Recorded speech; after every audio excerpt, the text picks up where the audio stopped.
Pokemon has so much to offer adults and kids alike. The magical world of cute little monsters has basic enough ideas for younger players, yet offers an opportunity for more experienced players to make the game as complex as they like.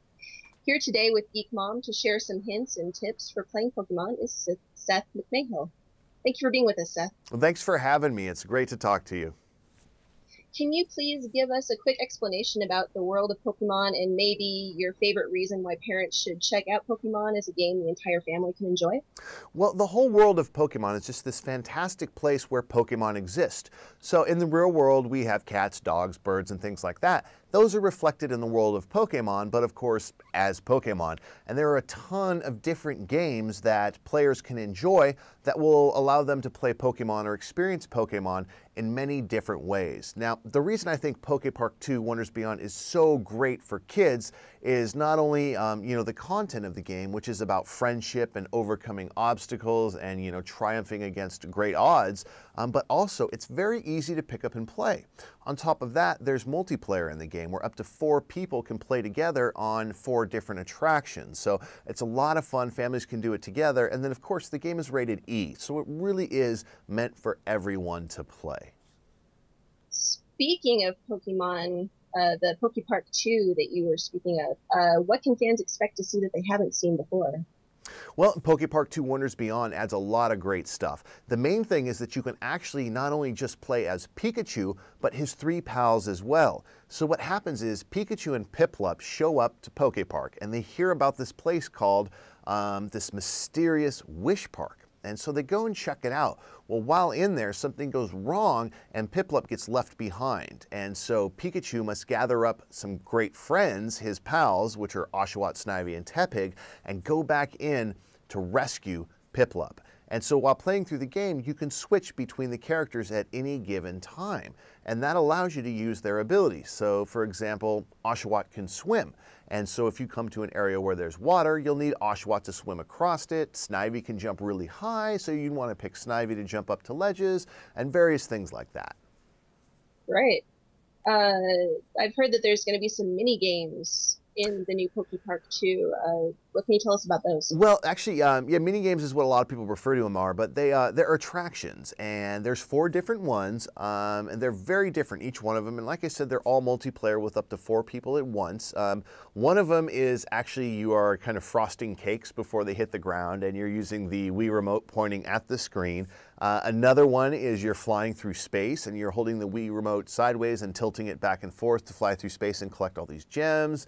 Another one is actually a dance mini game where you use the Wii remote in your hand and dance to what symbols you see on screen. So there's a lot of really fun and funny things. And I'll tell you what looks funny is me trying to do the dance attraction. So lots of cool stuff for families to do together.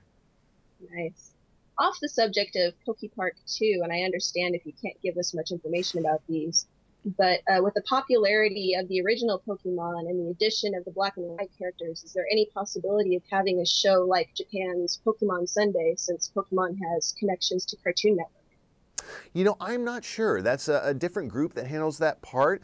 I'm in the product marketing group, and my main thing is, I just play the games and talk about them and love them and enjoy them. But, I honestly, unfortunately, don't have an answer for that. Okay, what about any rumors about remaking Ruby Sapphire, or there being a Gray as the 3rd installment of the Black and White series or anything like that? It's funny because I obviously am a Pokemon fan, so I spend time online as well, and I've seen all those rumors. But in terms of what they tell me, it's basically just the game that I'm working on. And right now, that's PokePark 2 Wonders Beyond. So I've just been, absolutely neck deep and enjoying that one right now and trying to, play through only as each character and seeing what I can do with that. Completely understandable. What is your favorite Pokemon? Right, in PokePark 2 Wonders Beyond, really, I just love Oshawott. The idea that it's just this little water otter, and he's just so much fun to play as, and he can really, really get down to business when he needs to. So I really enjoy playing as Oshawott. I understand that. Oshawott's always been my favorite because I'm a huge fan of otters in general. So. Fantastic. That's good to hear.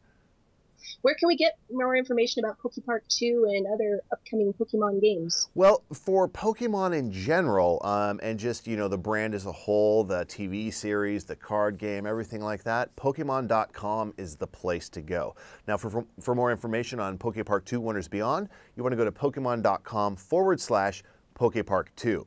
Now, the game comes out on February 27th at all major retailers. Great. Thank you so much for being with us today, Seth. Absolutely, Catherine. My pleasure. It was great talking to you. Great talking to you, too. All right. Take care. Thanks. Hey, a couple extra questions. Is there any place, I know you've got a Twitter feed. Is there a website that I can link to in the interview article where people can, you know, see some of your comic book work, see where you talk about video games or anything like that? You know, for that stuff, usually I don't talk about it a whole lot.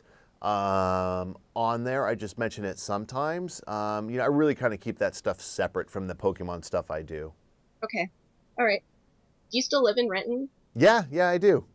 Okay, because I used to live there, and now I just live 2 hours south in Vancouver, so. Oh, really? Where, what part of Renton did you live in? Just east of IKEA. You know how there's that big hill? Yep. I lived up the hill. Yeah, I know exactly where that is.